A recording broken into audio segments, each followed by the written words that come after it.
Bueno, muy buenas tardes para todos. Sean todos bienvenidos a este tercer seminario online donde estamos cerrando el ciclo precisamente de todo lo que tiene que ver con el divorcio. En las dos primeras sesiones nosotros estuvimos hablando acerca del divorcio con las causales subjetivas y con las causales objetivas. Y hoy vamos a estar hablando del divorcio en una comparación también con el derecho en Brasil, con el derecho de familia en Brasil. Gracias a todos por seguirnos acompañando. Veo yo ya que nos están acompañando de diferentes ciudades del país en Colombia y por supuesto también de otras ciudades en Brasil. Bienvenidos todos. Realmente esta noche estamos de celebración porque tenemos una invitada muy especial con la que vamos a cerrar pues este ciclo. Asimismo, seguirlos invitando a todos nuestros eventos, a consultar las redes sociales, Instagram, YouTube. El próximo 4 de junio, recuerden que tenemos una sesión acerca de la unión marital de hecho, precisamente representada en todas esas reformas que hemos encontrado en diferente normatividad para hablar de la temática de lo que hoy se está viviendo en unión marital de hecho. Precisamente hace pocos días, 8 o 15 días, salió una sentencia de la Corte Suprema de Justicia que nos vuelve a hablar acerca de la sociedad patrimonial de hecho y casi que crea una sociedad especial entre compañeros permanentes. Entonces, para que pues veamos todos aquellos temas que de verdad están redefiniendo los efectos de la unión marital de hecho. Bueno, entremos en materia el día de hoy. Quiero darle la bienvenida a la profesora María Berenice Díaz. Muy buenas noches, profesora. Sea bienvenida a Colombia desde su casa, pero también a mi casa. Sea muy bienvenida, doctora. Muchas gracias, muchas gracias. Estoy muy feliz con la invitación y voy a hablar despacito para todos ustedes conseguirem me entender. Porque no hablo español, falo portuñol. Muchas gracias, profesora. Y yo también antes, detrás de cámaras, le decía a la profesora, también tengo que hablar un poco despacio porque tenemos personas de Brasil, así es de que, bueno, las dos vamos a estar en esa conversación de hablar un poquito más despacio el español para que todos nos puedan entender. Bueno, miren, les decía que la doctora María Berenice de verdad que es una invitada especial el día de hoy. Yo tuve la oportunidad de conocerla a ella más o menos hace unos 12 o 15 años en un congreso que compartimos en la ciudad de Buenos Aires, en Argentina, precisamente sobre derecho de familia. Ya yo venía conociendo a la profesora por todo el avance que ella ha tenido en materia de familia y sucesiones en Brasil. Realmente es una persona que ha desarrollado también todo el principio de afectividad e incluso de homoafectividad. Miren, a mí me enviaron un resumen de la hoja de vida muy pequeño de la hoja de vida de la profesora María Berenice, porque cuando ustedes la buscan en internet se van a encontrar ese conocimiento sólido con el que cuenta la profesora. Así es de que me voy a permitir decir que ella es abogada especializada en derecho homoafectivo de las familias y sucesiones y también contarle, profesora, que investigando yo un poco más sobre usted, me encontré que fue una de las primeras personas que acuñó el término de homoafectividad en Brasil. También fue magistrada, como nosotros lo conocemos, magistrada del Tribunal de Justicia del Río Grande do Sul y posgraduada y magíster en Derecho Procesal Civil, vicepresidenta nacional del Instituto Brasilero de Derecho de Familia, que realmente es uno de los institutos más representativos, si no el único que podemos encontrar en Brasil, que nos ha desarrollado todos esos temas de homoafectividad también, de género y por supuesto de familia. Es coordinadora también de los núcleos para los países de habla portuguesa por parte del instituto y formó parte también de la Comisión de Juristas del Senado responsable de la revisión y actualización del nuevo Código Civil. Por lo tanto, todos los que nos encontramos aquí presentes, de seguro, profesora, vamos a disfrutar esta noche de la intervención que usted nos estará dando. Vamos entonces, inicialmente voy a hacer una pequeña presentación para que quienes nos visitan por primera vez, bien sea de Brasil o de Colombia, de lo que hemos venido trabajando en materia de divorcio en Colombia para luego darle el paso a la profesora que pueda tener un poco más de tiempo para hablarnos del tema en Brasil y luego iremos con unas preguntas que ambas hemos preparado para que podamos ver un comparativo y posteriormente pasar a las preguntas que tenga nuestro público. Así las cosas, pues quisiera comenzar recordando un poco la normatividad que nosotros tenemos en materia de divorcio aquí en Colombia. Un sistema mixto muy particular que también nos muestra diferentes situaciones a las cuales nos podemos enfrentar como abogados y como jueces. Lo primero que hay que mencionar es que nuestro divorcio en este momento tiene, por un lado, la ley 5 de 1992 y por otro lado nuestra reciente ley de divorcio del año 2024, la ley 2442.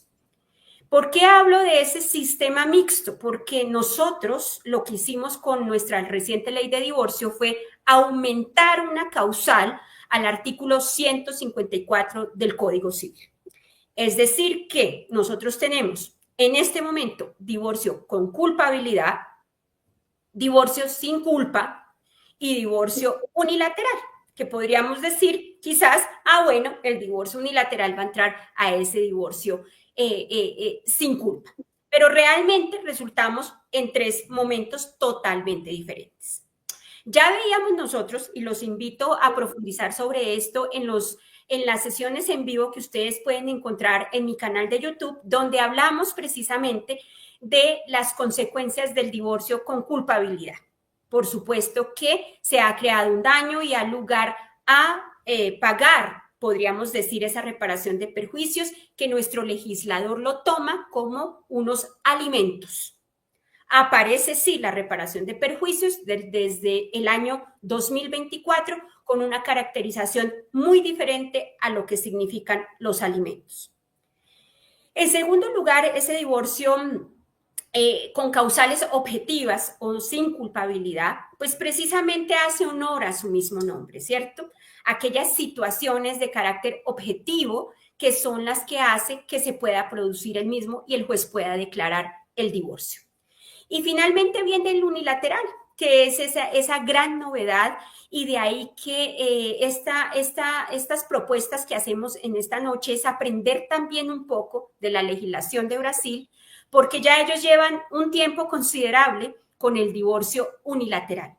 Por lo tanto, podemos aprender también qué cambios podemos experimentar en el futuro. Llevamos solamente 5 meses, profesora María Berenice, con una nueva ley de divorcio. Así es de que seguramente de esas enseñanzas que usted nos pueda dejar esta noche, vamos a aprender y vamos a ver cómo va a ser esa aplicación de la ley.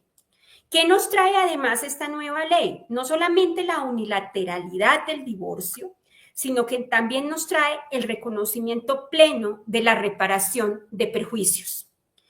Y una reparación de perjuicios que va enfocada a una causal que sigue subsistiendo, como es las injurias, el trato cruel y maltratamiento de obra. Una causal que resulta siendo o mejor materializando desde el punto de vista jurídico la violencia intrafamiliar. La violencia de género. Hace un momento detrás de cámaras, la profesora y yo hablábamos precisamente de esos protocolos, legislación y todo lo demás que apoya cómo el juez debe hoy, en cualquier área del derecho, juzgar con enfoque de género. Entonces, de ahí que nosotros pues estemos viendo que ya esta ley nos dice, hombre, en ese caso de que tengamos esta causal, que es una causal que encierra una verdadera culpabilidad, habrá lugar a reparación de perjuicios. Pero además esta ley también nos trae una extensión a las parejas que no están casadas. Profesora María Berenice, y para todos los que nos acompañan en esta mesa virtual, todos los colegas, se extiende también a los compañeros permanentes un poco en eso que se ha vivido por esa violencia intrafamiliar que se puede producir. Y también nos habla de esa propuesta que se debe hacer cuando se presente ese divorcio unilateral para que se pueda producir de la mejor forma. Un divorcio que hoy por supuesto se hace en sede judicial, Yo leía también de su legislación un poco cómo esa pregunta de si se podía hacer judicial o se podía hacer administrativo, un poco también para liberar ese trabajo tan grande desde el punto de vista judicial que están llevando nuestros juzgados y nuestros tribunales. Entonces, así las cosas, pues simplemente cerraría yo concluyendo esta primera parte, entonces, con la recordación de nuestro sistema divorcial, una recordación del artículo 154 del Código Civil, con unas causales subjetivas, unas causales objetivas, un divorcio unilateral y cada una con sus respectivas consecuencias. Sin dejar de lado también, por supuesto, las interpretaciones que nuestra Corte Constitucional ha hecho de cada una de esas causales. Definitivamente nuestra Corte, que también es conocida en Latinoamérica como una Corte Constitucional de avanzada, pues nos ha hecho varias interpretaciones.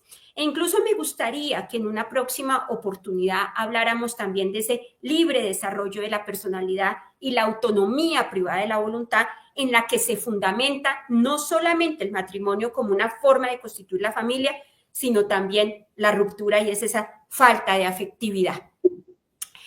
Hace años, cuando Argentina se estaba planteando el divorcio unilateral, se hablaba en los tribunales de reconocer el divorcio cuando había falta de amor, por ejemplo, ¿no? Entonces, cómo ese amor, la falta de amor, esa afectividad y esa falta de afectividad es lo que hace también que haya estas transformaciones en la familia y estas transformaciones en la forma de disolver la familia, para pasar de un estado absolutamente intervencionista a un Estado que realmente sea más proteccionista y que respete también esa autonomía privada.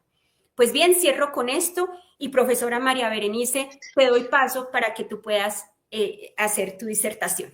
Gracias. Primero, me gustaría mucho agradecer a la profesora Geniola, sabe, por ese, me ha invitado, porque confesso que fiquei muy encantada ao assistir las ponencias anteriores, en que él habló de que ya hay en la Colombia una ley, un dispositivo legal expresamente admitindo el divorcio imotivado, el divorcio unilateral, o sea, un derecho que alguien tiene que independe de la voluntad del otro. Simplesmente quiero el divorcio e o juiz dá o divórcio. Sem que outros, não, você foi culpado, não foi culpado, não. Não há que se questionar culpas. No Brasil, o que tínhamos também, em primeiro momento, o casamento indissolúvel, depois viene o divórcio, a possibilidade da separação, e depois o divórcio, cambiar separação pelo divórcio, hasta que no ano de 2010, até por iniciativa do IBDFAM, Instituto Brasileiro de Direito de Família, fizemos um cambio na Carta Constitucional, que dizia que a dissolução do casamento poderia ocorrer pela separação ou pelo divórcio. E ficou a dissolução do casamento solamente se faz pelo divórcio. Isso está na Constituição. E no Código Civil, que sea muito posterior, na Constituição, esta emenda, tá? Ele a possibilidade de divórcio unilateral veio depois do Código Civil, e no Código Civil ainda estão dentro da lei todas os divórcio causal, a separação com culpas, com buscas de responsabilidade. Solamente que este foi uma construção doutrinária, que foi isso que me encantou, a possibilidade de falar com vocês sobre isso, que é que a partir do momento em que a legislação diz que o divórcio pode ser unilateral, assegurou um direito potestativo a qualquer um dos cônjuges para buscar a ruptura. Nem precisa dizer que não é falta de sentimento, não precisa dizer nada. Não precisa nem antes ter falado com o outro, oi, eu vou pedir o divórcio. Não, simplesmente se entra com o divórcio. E pode ser, acá no Brasil, tanto judicialmente, perante o juiz, mas também perante o tabelião de notas, que hace uma escritura de divórcio. E simplesmente sem nenhuma motivação. E o juiz, né, decreta o divórcio no momento em que há o pedido de divórcio. Solamente isso. E comunica ao outro, não, você está divorciado. Como? Não lo queria. Ele culpa. Ele quer, e se eu não quer, né? Agora, assim temos no Brasil, cristalizado pela jurisprudência, ainda que não tenhamos um dispositivo legal tanto quanto vocês têm aí. Qual é a vantagem disso? Porque se acabou chegando à conclusão de que esta é a única forma de se romper os vínculos matrimoniais. Porque as pessoas são livres para casar. ¿Por qué tiene que levar para la justicia cuestionamientos al respeito de la motivación? ¿Por qué que aconteceu? ¿Houve uma infidelidade? ¿Houve alguma coisa? Não lhe interessa, simplesmente acabou. E junto com o pedido de divórcio, muitas vezes, claro, vem o pedido de partilha de los bienes, alimentos para os filhos, ou até para a mulher, direito de convivência com os filhos, e no momento em que há esses vários pedidos, o juiz imediatamente julga o divórcio, muito bem, decreta o divórcio. As outras questões, que não são, né, se segue o processo para quebrar estas questões, mas sem nada de perquirição de culpas. Isto tem um grande benefício. Em primeiro lugar, para a família, que não leva ao tribunal e não tem que trazer e imputar fatos aos outros e trazer também testemunhos, testigos de que lá aconteceu. E isso para os filhos é muito, muito malo. E para as pessoas também. E acho que sempre as mulheres se quedam muito expostas, porque a maioria dos homens sempre atribui, né, a culpa pela mulher, né, porque a mulher sempre tem mais responsabilidade social, cobranças sociais, então, sabe, o grama de culpa dela sempre seria maior. Os homens, somente a infidelidade, que a cidade nunca deu muita importância para isso, ao contrário, isso sempre foi motivo de orgulho, sabe, de inveja dos amigos.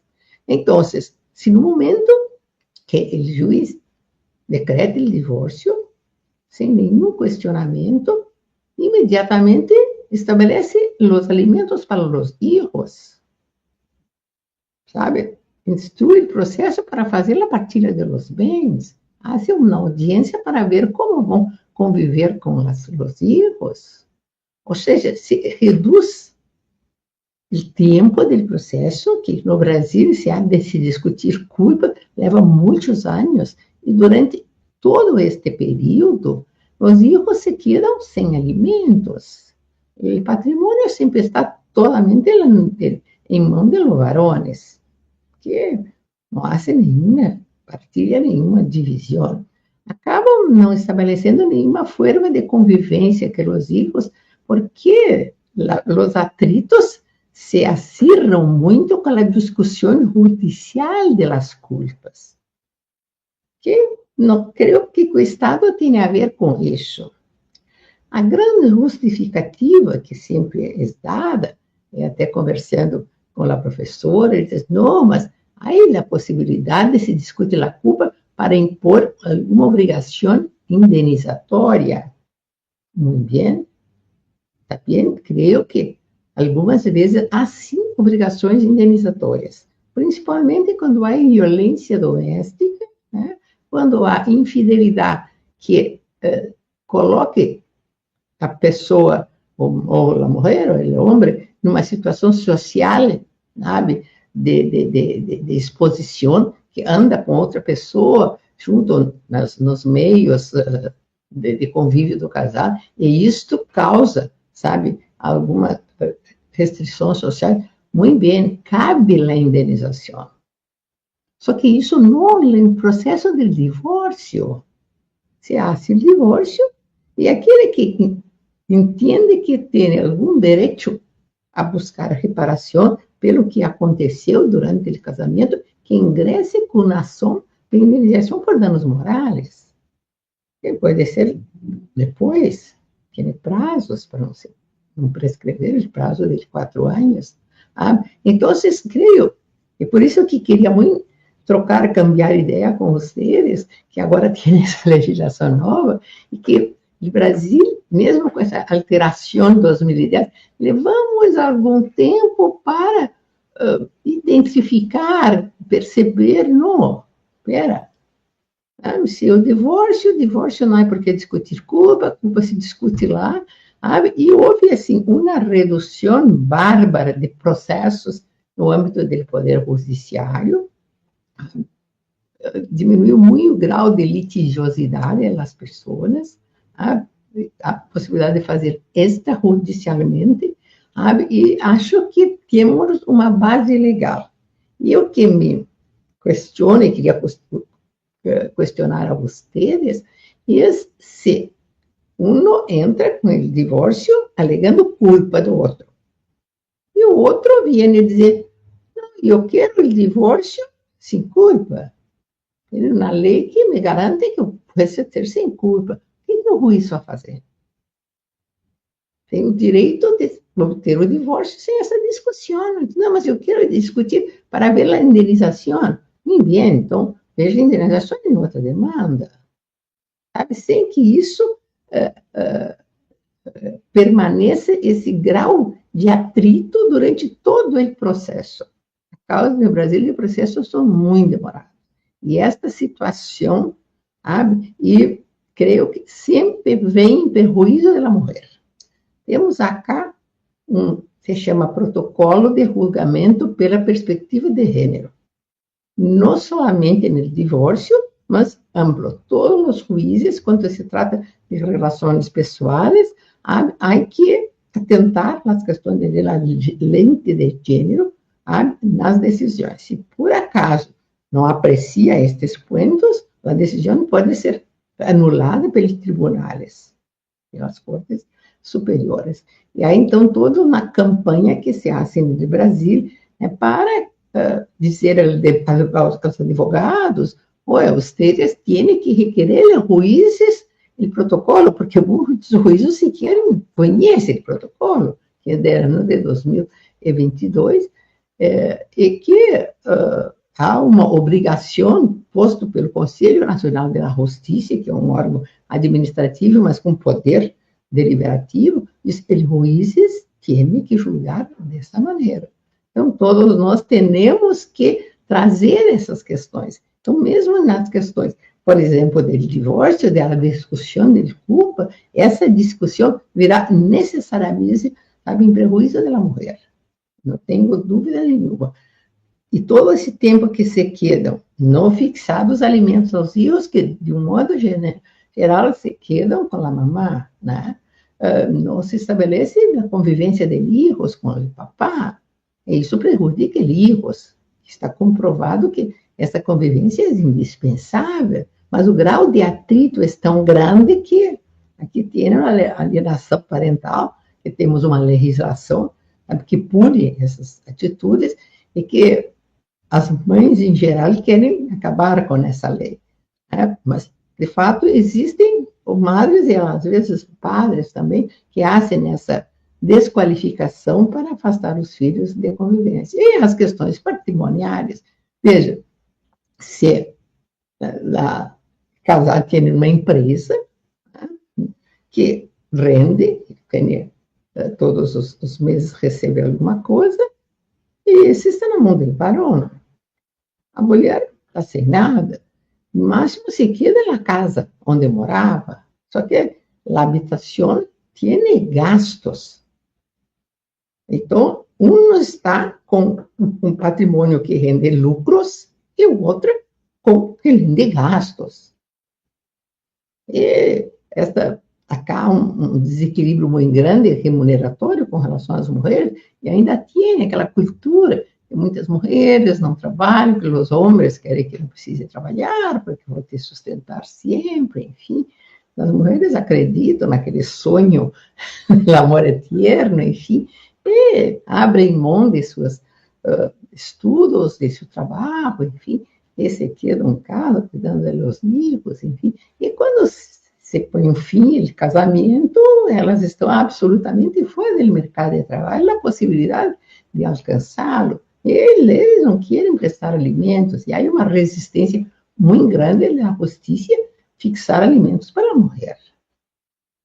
Tá? Dizendo que ela pode ingressar no mercado, dar-lhe por pouco tempo, 6 meses, um ano. Mas dependendo da idade da pessoa, não consigo. Tenho um processo acá que tem a Corte de Apelação, onde a mulher está com 66 anos e tem um defeito, um problema no braço, que não levanta o braço. E a alegação do tribunal diz, não, mas faz 15 anos que recebe alimentos. E ela não procurou emprego, não trabalhou, não se qualificou. Então, acabou julgando a mulher, punindo a mulher, e o homem muito rico. E ela me tiraram os alimentos em sede liminar, sobre esta justificativa. Então, aqui ainda temos essas questões marcadamente, ainda vivemos em uma sociedade machista, conservadora, sexista, que se reflete isso, inclusive, não só na sociedade, mas também na justiça. Então, eu gostaria muito de estabelecer acá uma troca de ideias a respeito desse tema. Até, eu não sei se, Geniol, se temos aí alguma possibilidade de se fazer alguma publicação, algum artigo científico que eu poderia verter para o espanhol, que hace mais fácil, porque creio que cabe a doutrina, os advogados começarem a construir nesse aspecto algo de mais avançado, sabe? É uma mudança, sim, né? Mas quem tem que provocar a mudança de judiciário os advogados, que trazem uma linha de argumentação grande. Creio que as grandes mudanças, aqui no Brasil, o poder legislativo é muito acanhado, muito acanhado. Não decidem nada, não emitem nenhuma lei que pueda comprometer a sua reeleição, que é a única preocupação que têm. Então, nessas questões do direito dos homossexuais, que foi a primeira pessoa do Brasil a falar sobre isso, criei a expressão homoafetividade, e isso no Brasil é reconhecido por força da jurisprudência. Não temos lei alguma, ainda que isto esteja já bem consolidado. O primeiro país do mundo que o divórcio homossexual foi reconhecido por força da decisão judiciária e não por força de lei.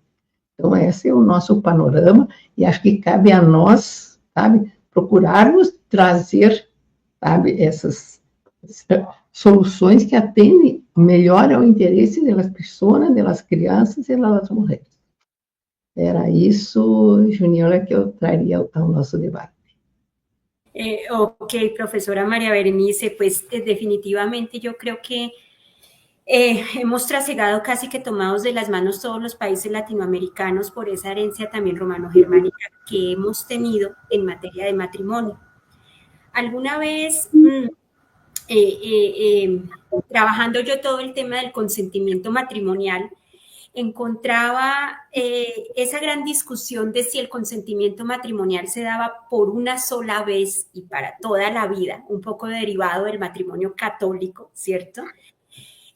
O si al contrario, ese consentimiento se renovaba cada día con la convivencia de los esposos. Es decir, sí, el esposo y la esposa pueden, los cónyuges aceptan su matrimonio, no interesa aquí cuál rito utilicen, de los que nuestros países aceptan y les conceden los efectos jurídicos, pero definitivamente ese planteamiento de que el esposo y la esposa dan su sí, yo quiero, yo acepto, ¿Qué pasa luego con ese consentimiento a medida de que va pasando el tiempo de la convivencia?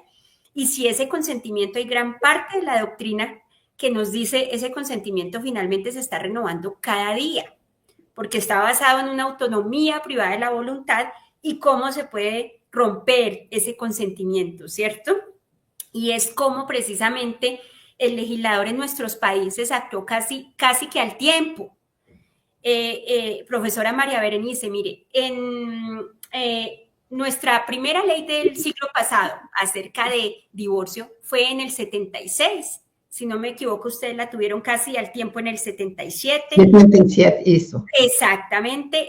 La constitución política de ustedes del 88 hace ese gran cambio al principio de afectividad.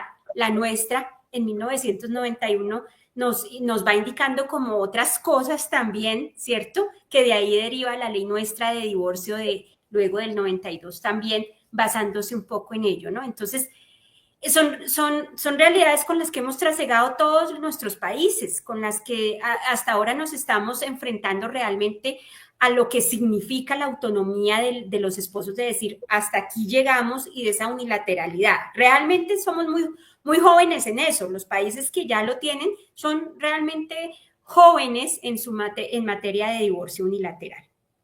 Pero yo quisiera, profesora María Berenice, también como lo anunciamos, pues que empecemos a analizar algunas cosas de acuerdo a unas preguntas que ambas nos habíamos planteado previo a esta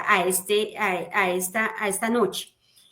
Y la primera de ellas, doctora María Berenice, es si acabamos con ese divorcio litigioso, si acabamos con ese divorcio de culpabilidad, pues se nos empieza a presentar una preocupación de pronto frente a la no posibilidad de reclamación de una indemnización a favor del cónyuge inocente.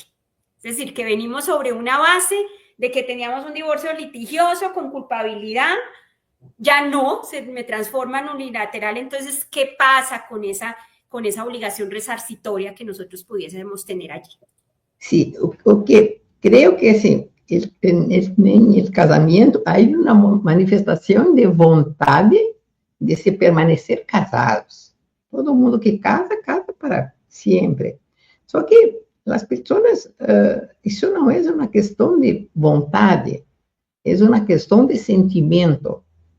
É diferente. Se escrevo um contrato onde eu me comprometo a fazer alguma coisa, buenas, tenho que fazer. Mas em el casamento, el base del casamento é a existência del vínculo entre os dois, o sentimento que une as pessoas. É o que nós no Brasil identificamos que as entidades familiares, não somente o casamento, aqui tem a união estável, que não é a união de facto, que é algo pouco distinto, que se migrou da sociedade de união de fato para a união estável, que tem assento constitucional, e que a base é a existência desse vínculo de natureza afetiva, e no sentimento as pessoas não mandam. Então, há que aceitar a simples manifestação de vontade, bueno, simplesmente não quero. E se o fim, o fato que levou ao fim da união, não necessariamente gera uma obrigação indenizatória. Não é uma rescisão de um contrato cujo inadimplemento gera obrigações. Sabe? O que pode gerar obrigações indenizatórias é a prática de algum ato, né, que vem em prejuízo do outro. Buenas, está bem? Só que isso não é necessário que isso seja discutido dentro da ação do divórcio. Porque o divórcio tem as outras questões muito mais urgentes, que são os alimentos, as partilhas de bens, com filhos em meio. Então, assim, para se obter a indenização, não é necessariamente trazer essa discussão para o divórcio, impedir o divórcio para se apurar de eventual culpa, porque o resto dessas questões se ficassem não apreciadas. E isso faz fora. E depois tem muitas pessoas, em primeiro lugar, que não querem indenizações, que até pode, está bem, fez o que fez, está bem, não quero saber, vai, enfim, e não quero indenizações. Tá? Houve responsabilidade, mas não quero. Sabe, irmão, casei com um, acabou, se apaixonou por outro, bueno, está bem, o que eu vou fazer? Isso é maior que não se pode impedir. Então, assim, não podemos levar sempre buscar culpas que nem sempre têm. E nem sempre, muitas vezes, não vai gerar obrigação. É muito restritas as hipóteses em que se reconhece culpa algo de indenização. E as indenizações no Brasil são de valores muito, muito acanhados, que não pagam nem os honorários do advogado para entrar com ações. De modo geral, não. Então, não, é algo que não... É muito forte a posição da justiça, que o fim do casamento não gera obrigação indenizatória. Tem que haver uma prova muito consistente, sabe, de que isso gerou algo de desconforto, sabe, que na violência doméstica tem que ter a prova da ocorrência da violência doméstica, isso está bem, mas isso precisa ser dentro da ação de divórcio, não. Porque pode ser que mesmo com a violência doméstica, a mulher não queira saber, não quero indenização, não quero nada, quero levar a meu filho. E tal. E às vezes dizem para o marido, bueno, tu fizesse isso, mas se tu me deixa cá, esta casa, onde eu moro com meus filhos, enfim, me paga a pensão pelos filhos, que creio que tu deves para ele, que tem condições, para mim está tudo bem. E muitas vezes os homens atendem, porque reconhecem que foram responsáveis, acabam, né, compensando, sabe, isto no fim do casamento. Então, não vejo por que se trazer essa temática para dentro do divórcio. Tem necessariamente que ser uma ação rápida pelos outros interesses envolvidos na demanda. Sí, perfecto. Yo pienso, no sé, creo que las dos sabemos perfectamente que ha habido países donde han dejado su divorcio unilateral, pero donde los jueces han empezado a hacer un reconocimiento a una indemnización por el mismo hecho de la ruptura del vínculo. Es decir, es claro que no hay culpabilidad, ¿cierto? Que el divorcio es unilateral, pero es basada esa reparación de perjuicios en, ok, yo, como usted lo decía, profe, yo me casé para toda la vida. Y en este momento mi cónyuge está diciendo, yo me quiero divorciar de manera unilateral. Entonces empiezan a reconocer a esta cónyuge que dice, pues realmente me estás causando un daño, porque estás causando un daño moral, estás causándome un daño emocional, porque estás rompiendo ese proyecto de vida en común que íbamos a tener para siempre, ¿cierto? Acá se diz que isto é uma mágoa, é uma tristeza, é um desconforto, e que isto não é um dano, não é um dano que gera indenização. Sempre, quando as pessoas casam, sabem que isso pode ocorrer, e ocorre de uma maneira. Então, este ressentimento, a dor e tal, não gera uma obrigação indenizatória pelo simples fato do fim da união. Pelo fim da união, não gera obrigação indenizatória. E eu acho que não gera mesmo. Sabe? Não tem porquê alguém... A gente, quando casa, há a possibilidade do divórcio, se sabe disso. Então, sabe, se acontece o divórcio, bom, então vou ter que pagar, porque que sair do casamento, que eu tenho direito legal de sair, inclusive, porque ninguém consegue me obrigar, nem quando o divórcio era proibido, que o casamento era indissolúvel, sabe? Ninguém era punido quando se separava. Também a justiça não reconhecia outros relacionamentos, enfim, mas, sabe, essa atitude da pessoa não gerava nada. Não, você continua casado, enfim, obrigado a continuar casado. Não. Sí, señora, perfecto. Yo quisiera aquí mencionar un poquito lo que sucede en Colombia frente a esta pregunta. ¿Qué respuesta podríamos tener? y es si el hecho de que tengamos un divorcio unilateral impediría la concesión de la reparación de perjuicios, y es definitivamente no.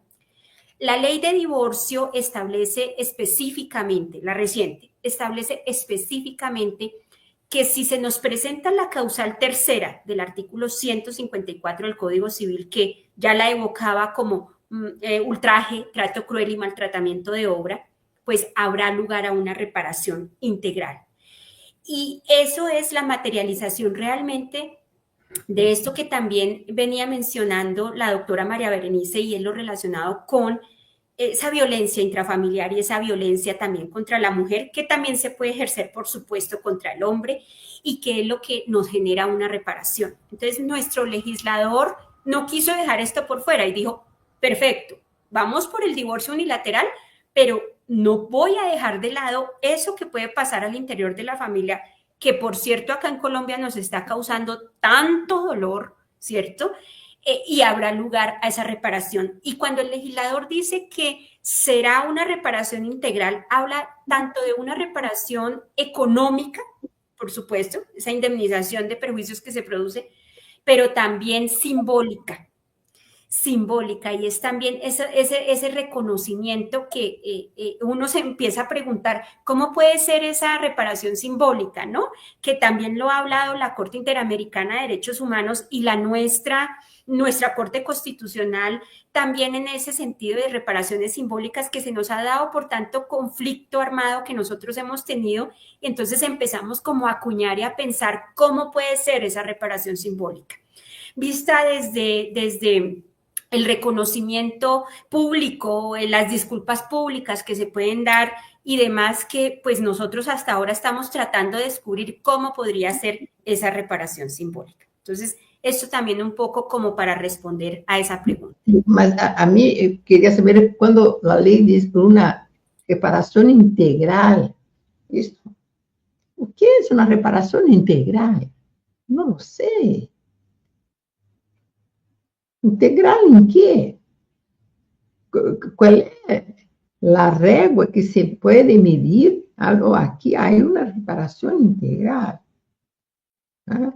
Porque creo que nessa perspectiva de querer impor o pagamento de uma indenização ou moral, ou imaterial, ou simbólica, enfim, ainda é um olhar muito conservador de la família, como a família existe e ela não deve acabar. Se acaba, bueno, tem que pagar uma indenização, não. Acho que é algo ainda conservador, que não se coaduna mais com a sociedade de hoje, né? Onde essa ideia de que o fim do casamento sempre desqualificou a mulher, que a mulher divorciada, sabe, se é uma pessoa de segunda categoria, que não tem... Não, as pessoas saem do casamento e constroem outros vínculos afetivos e a sociedade recebe bem. Não há nenhuma discriminação, né, social de alguém pelo fato de ser divorciado. Não, né, os amigos e tal, ninguém sabe, socialmente fica desqualificado, nem as mulheres, pelo fato de ter acabado. Então, assim, tentar, não, tem que ficar dentro. Agora, se sair, tem que pagar uma indenização. Sabe? Eu creio que o terminar o casamento não gera dano pelo fato de romper. O que gera obrigação de dano é a prática de algum ato que não tem nada a ver com o divórcio. Tem a ver com prática de determinados atos que venham, sabe, a vir em prejuízo do outro. Aí, muito bem. Não sou contra a indenização, mas tem que haver um ato danoso, um ato culpável pela atitude, não o fato de buscar o fim do casamento. Así es. Profesora, yo quisiera seguir con la otra pregunta porque es muy novedosa para nuestro derecho colombiano y ya ustedes muy conocidos, y es si el divorcio liminar, que es un término muy novedoso, el divorcio liminar se concede sin que el otro cónyuge tenga conocimiento de la solicitud. Entonces, por un lado, me gustaría, doctora, que nos pudiera explicar en qué consiste ese divorcio liminar para ustedes, para que podamos como irnos acomodando al término y efectivamente si se concede sin que el otro cónyuge tenga conocimiento de esa solicitud. Sí, acontece. Em todos os processos, há a possibilidade da concessão de liminares, em qualquer processo. Sabe, quando há uma situação que merece ou proteção, ou seja, um direito muito em evidência. Acá se chama tutela de evidência. E tem um direito tão evidente que, bueno, né, pode entrar. E o direito ao divórcio é um direito, né, pleno, que o outro não pode questionar, o outro vai dizer o quê? Qual é a resposta que o outro pode dar? Eu não quero me divorciar, mas eu quero. A justiça vai julgar improcedente o pedido? Não. Então, a título liminar, o juiz decreta o divórcio. Solamente que a pessoa, claro, que vai ser intimada, vai ser notificada, vai ser citada. Olha, entrou um processo, sabe? E o juiz decretou o divórcio. A partir do momento que ele tem a ciência disso, aí sim que vai ser averbado no cartório do registro civil o divórcio. O juiz concede, mas não tem eficácia ainda com relação nem a ele, nem a terceiros, antes que isso vá para o registro. E só vai para o registro depois que ele tiver conhecimento, porque ninguém vai ficar divorciado sem nem saber que está divorciado. Sai, vai viajar, vai para trabalhar em outro lugar, quando volta, não, o senhor está divorciado há 3 anos, não.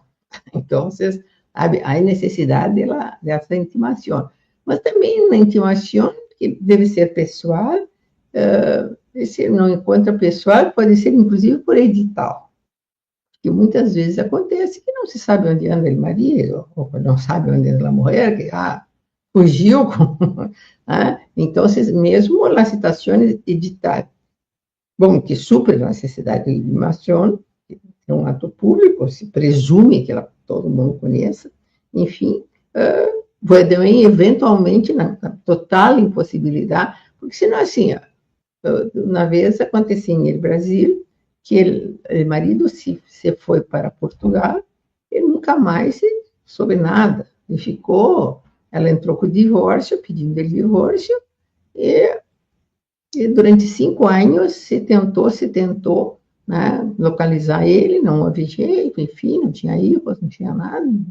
A mulher vai passar o resto da vida casada com alguém que simplesmente abandonou, sumiu do mapa e não. Então, você fez uma citação por edital e se decretou divórcio. Já que ele voltar é que, né, vai estar. Mas isso são coisas excepcionais, com certeza. Ok, un poco también para verlo desde ese contexto colombiano, y yo aquí traería a colación todo lo que menciona precisamente la ley en la modificación que se hace respecto del artículo 156 del Código Civil colombiano. Y es que la persona que quiere presentar precisamente su divorcio unilateral debe tener una propuesta de divorcio, ¿sí? Que debe contener además todas esas medidas que tienen que ver para regular los efectos que se pueden producir después del mismo, después de decretado el mismo, ¿cierto? Y esta misma normatividad nos dice, mire, el demandado solo podrá oponerse al contenido de esa propuesta de divorcio proponiendo una distinta. Ojo, a la propuesta de divorcio, no al divorcio mismo, ¿cierto? Entonces, también allí ese es un punto muy importante que tenemos que resaltar y frente a esa modificación que se hace al artículo 156, pues también nos habla de qué debe contener esa propuesta. Una propuesta que debe contener disposiciones frente al cumplimiento de las obligaciones alimentarias, en el caso de que se tenga hijos, por ejemplo, un poco lo que usted estaba hablando al principio. Por otro lado, esa reparación integral de la que veníamos hablando con base en esa causal tercera del artículo 154, también incluyendo lo que decíamos de las reparaciones integrales con las económicas y las simbólicas, e incluso un tema de la liquidación de la sociedad conyugal o de la sociedad de bienes, o de pronto, para que me entiendan un poco mejor, en Brasil de todo el tema relacionado con el régimen económico del matrimonio. Y incluso todo el tema, por supuesto, que tiene que ver con la contribución a la crianza, a la educación, al establecimiento y demás por parte de los hijos. Teniendo la obligación oficiosa al juez también de tratar este tema, ¿no? Entonces, ahí pues tendríamos, por supuesto, un poco avisorando lo que habría para esta pregunta. El pedido del divorcio puede ser solamente el pedido del divorcio. Solamente. Quiero el divorcio, soy casado con la persona, en fin, tal. Quiero el divorcio, presente la certidumbre reciente del casamiento y está bien. Tiene otras cuestiones, también. Entonces, la otra persona puede entrar un pedido de ação de alimentos, ação de partilha de bens. De um modo geral, as pessoas, quando entram pedindo de divórcio, já fazem essa acumulação de pedidos, menos a indenização por danos morais. Sabe? Não se presume que o divórcio gere obrigação indenizatória. Não vejo porque o sair de um relacionamento vai gerar a obrigação de alguém indenizar o outro. Isto é a penalização. É colocar uma pena a quem saiu de um casamento. Como esta questão de descobrir quem é o culpado. Porque depois, se ele diz assim, quero o divórcio porque o marido me hace infiel, e se ele não consegue comprovar a infidelidade, o juiz não vai dar o divórcio, porque a causa era isso. Se não prueba a causa, e o homem diz, não fiz e tal. Prova, às vezes, difícil. O juiz não vai decretar, vai condenar eles a continuarem casados, ainda que estejam separados de fato, de hecho. Porque o casamento já que se acabou, né? Então, essa busca deles outros direitos não está condicionado ao pedido de divórcio. Ok, perfecto. Miremos la siguiente pregunta, profesora María Berenice. Y muy importante esta pregunta porque un poco cuando yo hacía ese seguimiento a la normatividad de ustedes, decía, ¿será que estamos lejos de esto? Y es si el divorcio puede solicitarse extrajudicialmente. Porque en este momento, por ejemplo, pues nosotros necesitamos si es unilateralmente, irnos a una acción judicial, a una demanda de divorcio. Nosotros tenemos contemplado ese extrajudicial cuando es de mutuo acuerdo, ¿cierto? Que es nuestra novena causal del artículo 154 del Código Civil y que permite que se pueda hacer ante notario. Sí. Entonces, cuando planteamos esta pregunta, es decir, ¿se podrá hacer ese divorcio unilateral extrajudicialmente y qué efectos podría tener también para el otro cónyuge y demás? Sí. Sobre todo frente a lo que hablábamos nosotras ahorita de todas esas demás obligaciones que quedan en cuanto a los hijos y en cuanto a el régimen patrimonial del matrimonio, ¿no? Não sei se aí há possibilidade de divórcio extramatrimonial, mesmo sendo filhos chicos, menores ou incapazes. O ahí precisa bueno, entonces aquí tenemos varias cosas. En el divorcio de mutuo acuerdo, si nosotros tenemos hijos menores de edad, es necesario que se presente una propuesta del acuerdo de cómo va a ser la manutención de los hijos, cómo va a ser lo relacionado con la custodia, el cuidado personal y demás. Acá, pela lei, solamente a possibilidade extrajudicial perante o notário, quando não havia consensual, quando não havia filhos chicos, né, e havia mútua manifestação de vontade. Mas agora, com esta possibilidade de divórcio, foi regulamentado pelo Conselho Nacional de Justiça, a possibilidade de divórcio extrajudicial, se no divórcio solamente de consensual, se resta estabelecido as questões envolvendo os filhos. E este procedimento perante o notário passe ao Ministério Público que verifica si están garantidos los derechos de los hijos. Entonces, el divorcio puede ser feito extrajudicialmente, mesmo tendo hijos niños. E eu sustento doutrinariamente, que tenho vários livros escritos, a possibilidade de divórcio unilateral extrajudicialmente, exatamente por ser um direito, acá se chama potestativo, um direito que não cabe, eventualmente, qualquer possibilidade de contestação. Independente que tenha hijos, que tenha, e todas essas questões serão postas em juízo, por supuesto, pelo outro. A consideração, em primeiro lugar, da menor intervenção do Estado nos vínculos conjugais. O Estado não tem absolutamente nada que tentar manter as pessoas dentro de determinados relacionamentos, como historicamente sempre o fez. Essa influência muito grande das igrejas.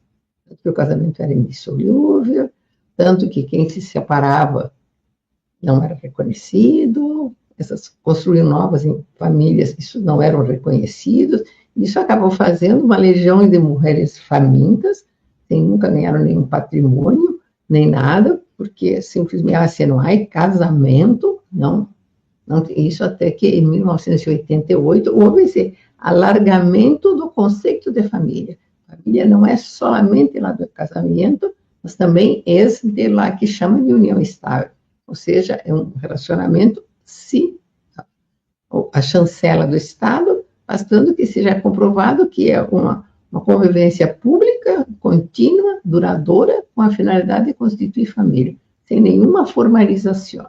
E vejam, essas uniões estáveis, quando elas se dissolvem pelo fim da convivência. Ela nasce não formalizada e produz efeitos jurídicos e termina com o fim da convivência.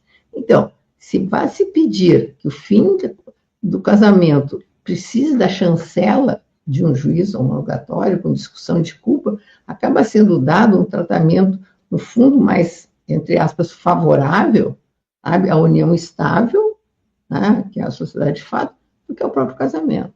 Então, o casamento começa a ser meio que punitivo.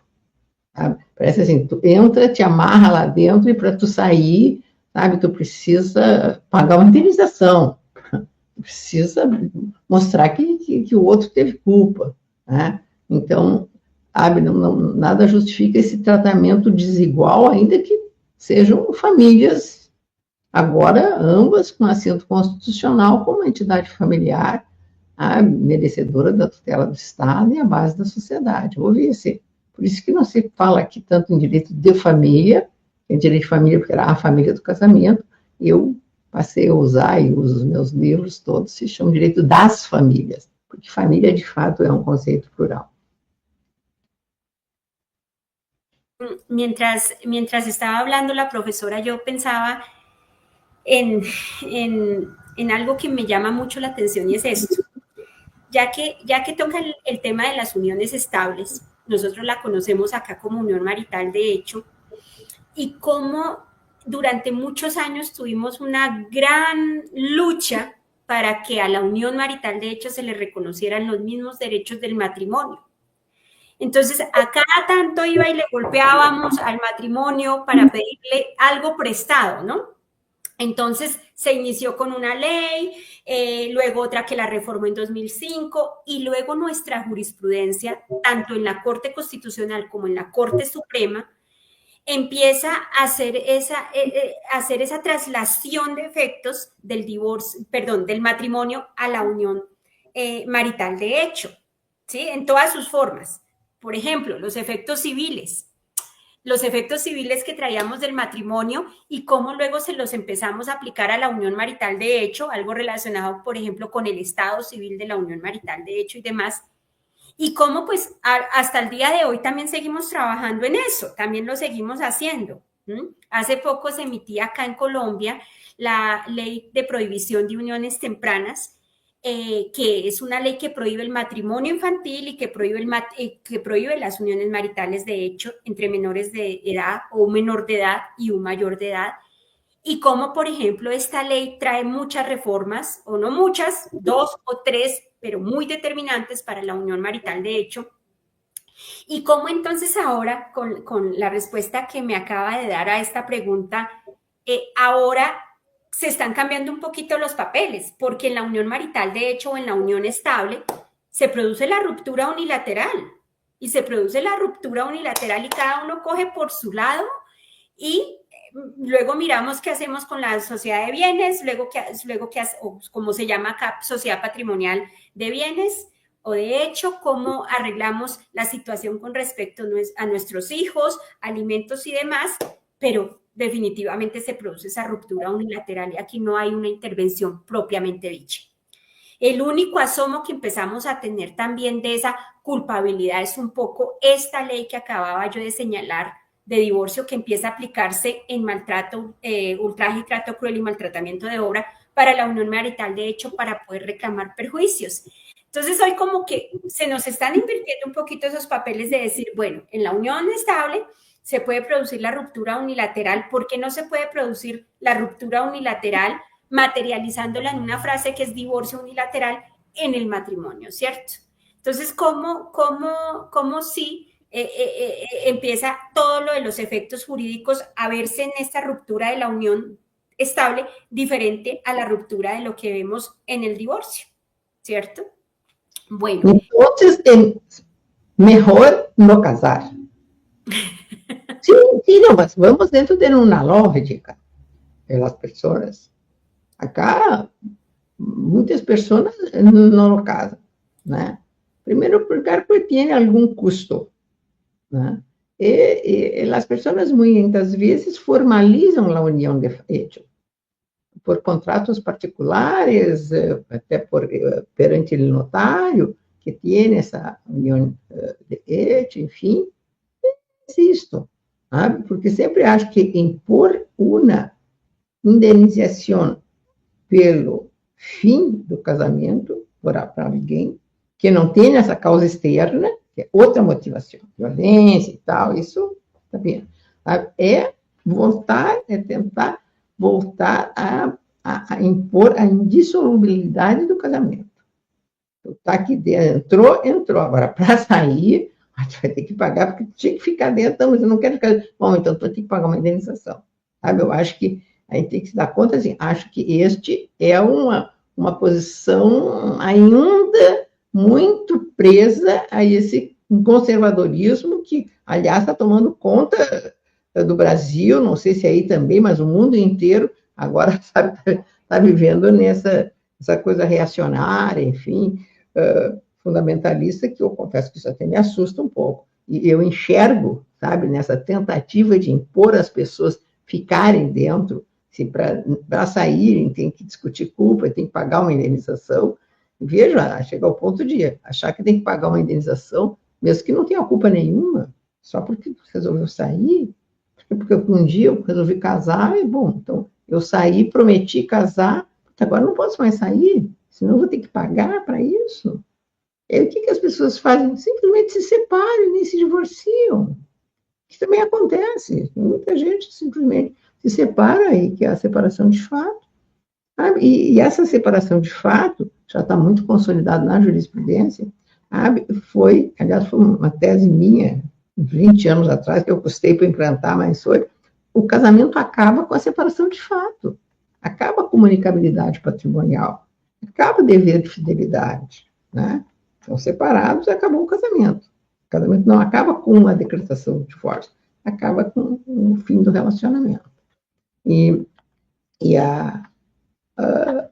Não está formalizado, mas ele já terminou.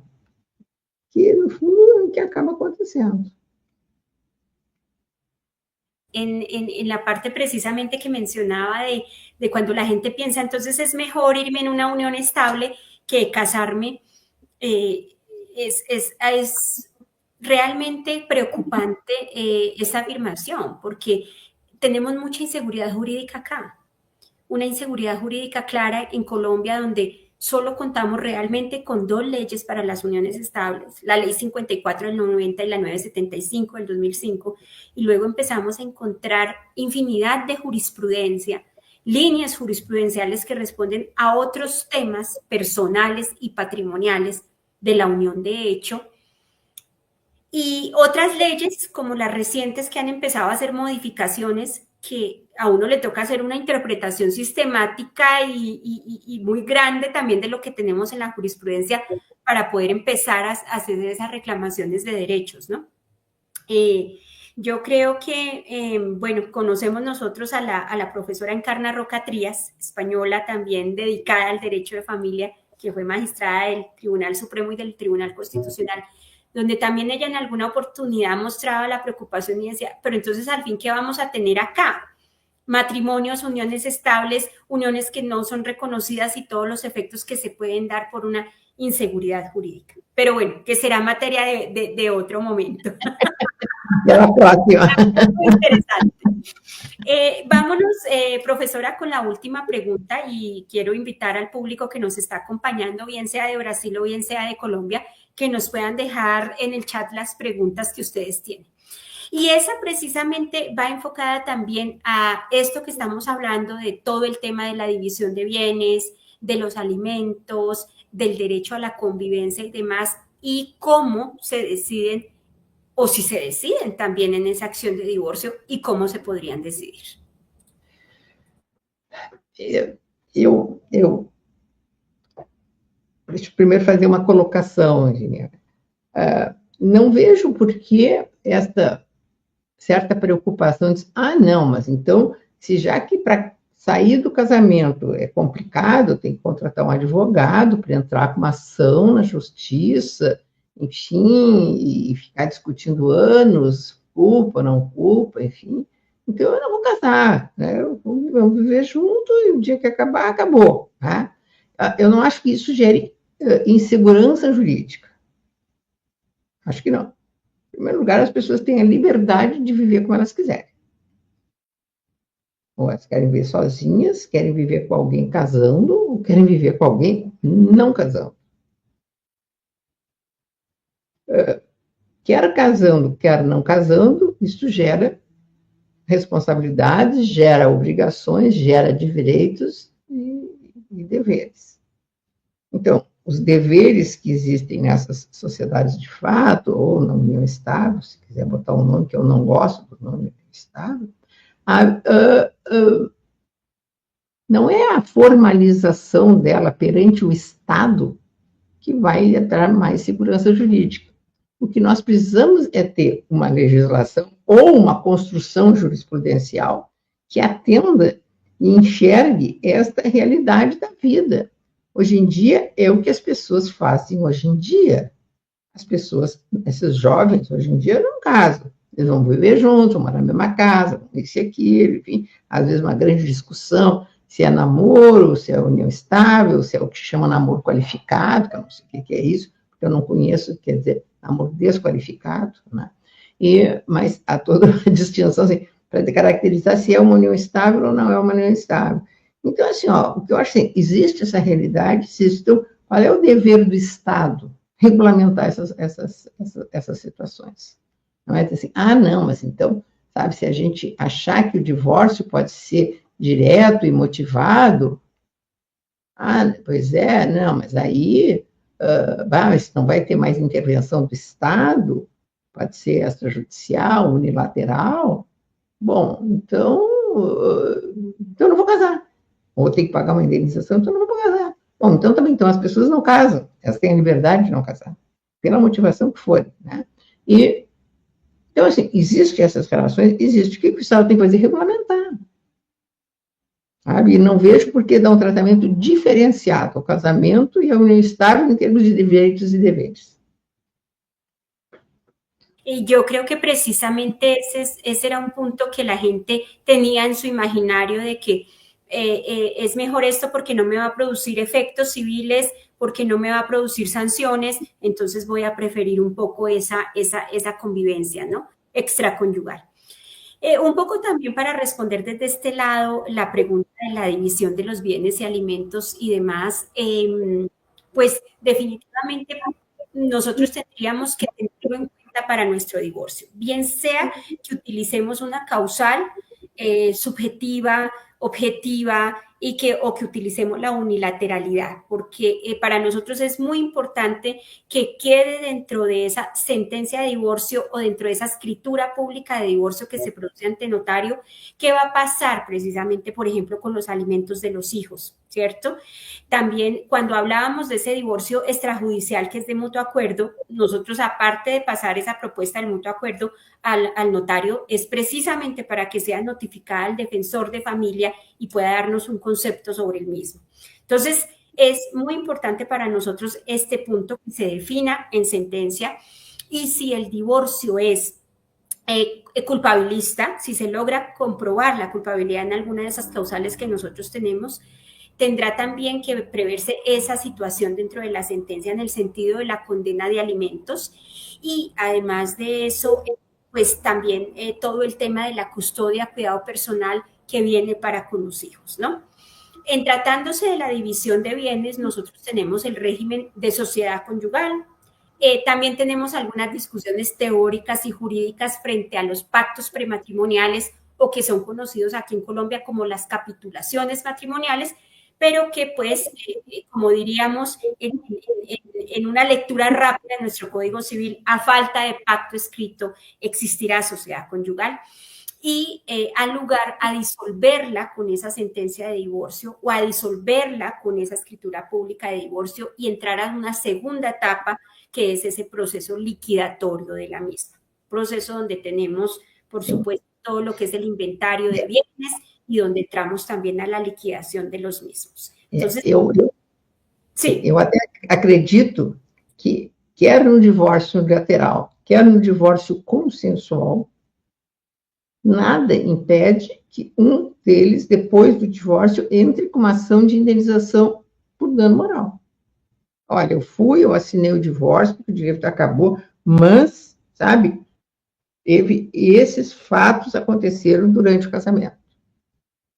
Ele me batia, ele isso e aquilo e tal, consigo provar. Então, estão divorciados? Estão. Esses fatos aconteceram durante o casamento. Então, assim, essa possibilidade indenizatória pela culpa, sabe, ela pode ser buscada mesmo depois do divórcio unilateral. A pessoa que pediu o divórcio unilateral pode depois, ela mesma, pedir a ação de indenização. E o que acontece muitas vezes, às vezes assim, os homens convencem as mulheres de fazer um divórcio consensual, né? E, mediante pressão, enfim, eu fico com todo o patrimônio, tu fica com um apartamento, eu fico com todas as empresas e tal, e depois a gente conseguir anular por comprovado que este divórcio ele foi firmado com vício de vontade, né? Que ela foi submetida, sabe, sabe, a essa, e isso eu não digo que se consiga com muita frequência, mas eu já consegui várias vezes, né? Então, o que às vezes as mulheres dizem? Não, ele disse que ia me doar tal coisa, ou que ele ia me deixar uma conta no exterior, enfim, quem foi que fez o divórcio? Foi o advogado dele. A senhora falou com um advogado antes? Ele, não falou, ele chegou com tudo pronto, me garantiu que estava tudo certo. Às vezes eu já pedi para ouvir o advogado, se o senhor fez o divórcio dos dois, fiz. O senhor falou com ela? Não. O senhor disse para ela o que era? Leu o divórcio para ela? Não. Então, o senhor não estava advogando por ela também, não foi um divórcio consensual. O senhor tinha que ter colhido a manifestação dos dois, e já vi muitas vezes se anulado. Mesmo havendo esse tal de divórcio, ou consensual, ou unilateral, essas situações podem ser questionadas depois em juízo, mas não o divórcio. O divórcio está pronto.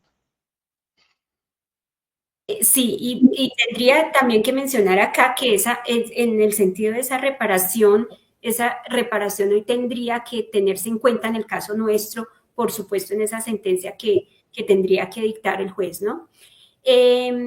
Y bueno, pues creo yo que con essas ações indenizatórias, todas judiciais, né? Com certeza. Sí.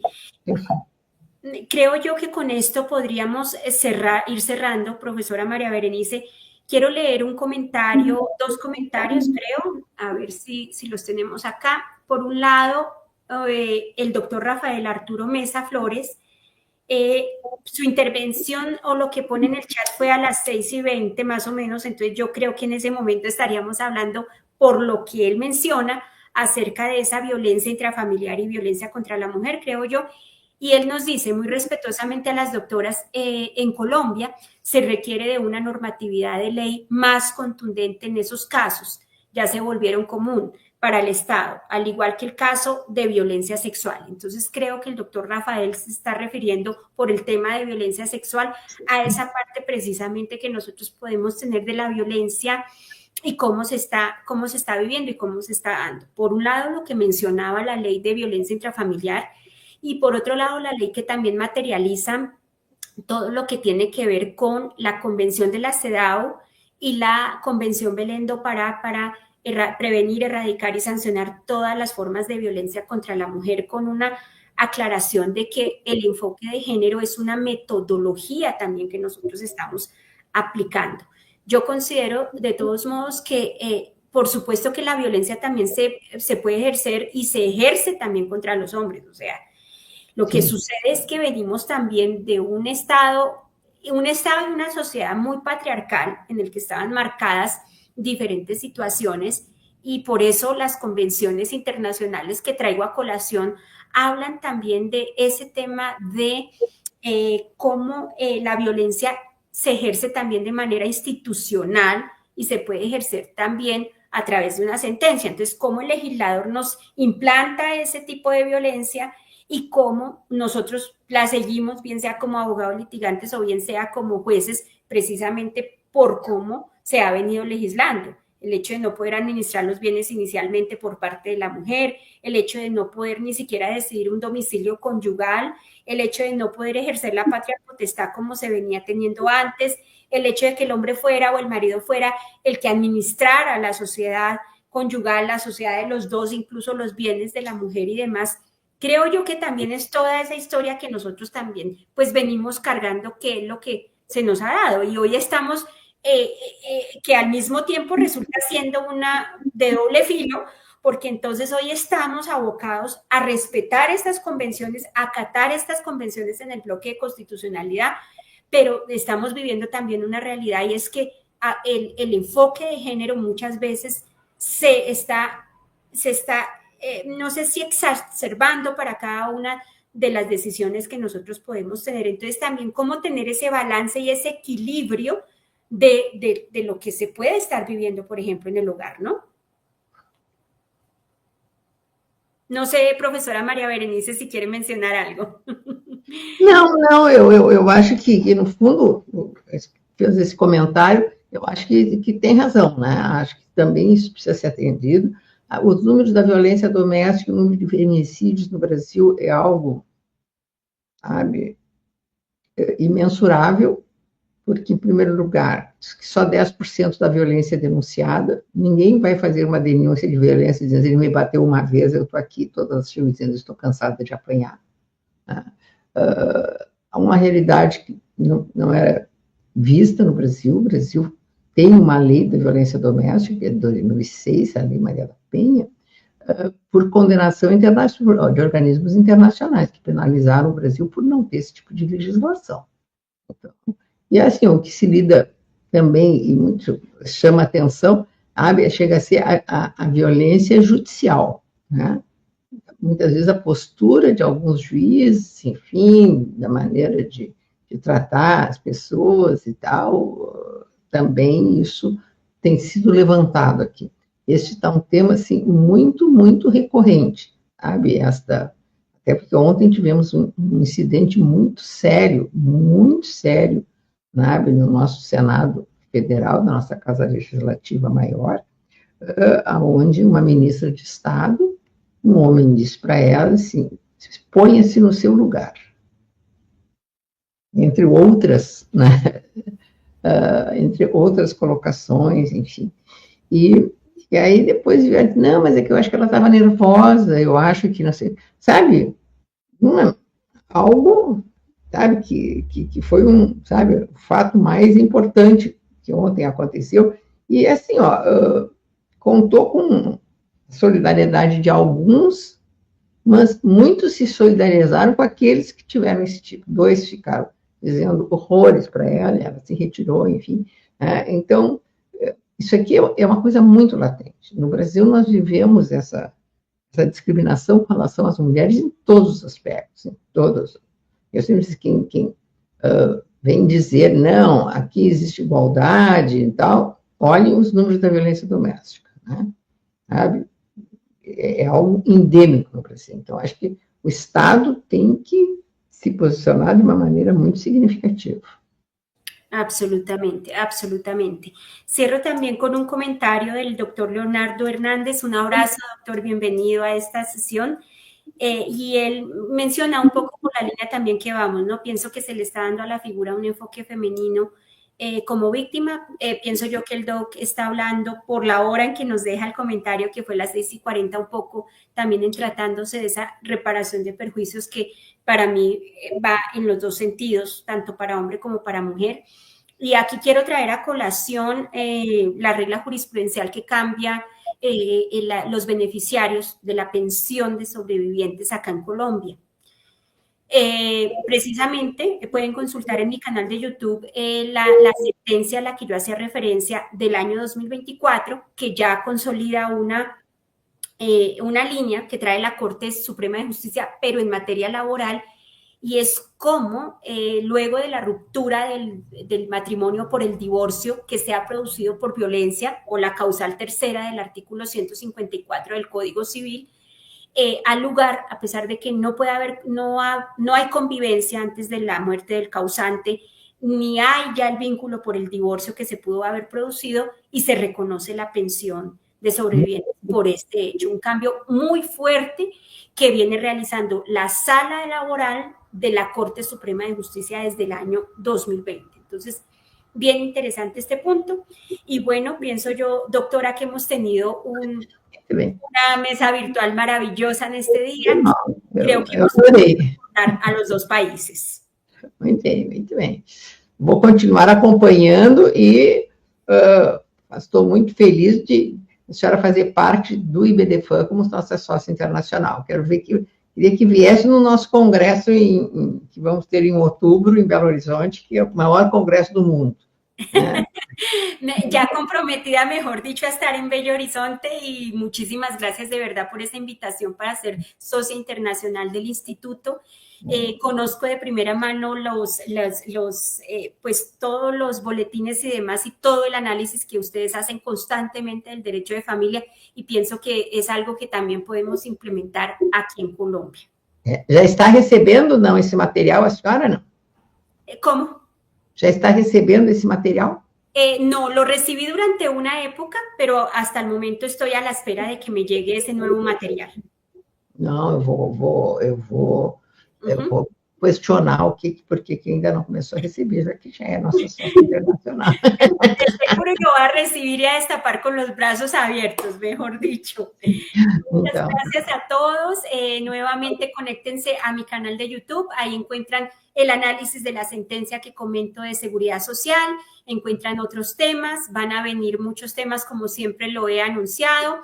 Recuerden que están abiertas las inscripciones para nuestro seminario el próximo miércoles 4 de junio, 6:30 de la tarde, Unión Marital de Hecho, reformas que están redefiniendo sus efectos. Por un lado, la creación de la figura novedosa de la declaratoria de la nulidad de la unión marital de hecho.